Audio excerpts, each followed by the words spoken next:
Shalom shalom, Bwana Yesu asifiwe sana kwa Mungu. It's Pastor again, Pastor Johnson Joy.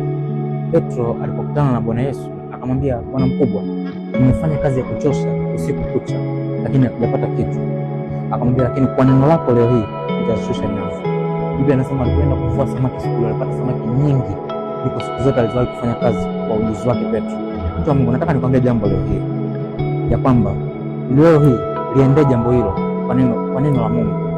Endea biashara hiyo kwa neno la Mungu. Endea kazi hiyo unayoiendea, interview hiyo unataka kuiendea, iendee sasa kwa neno la Mungu. Usiende tena kwa ujuzi wako, usiende tena kwa akili zako.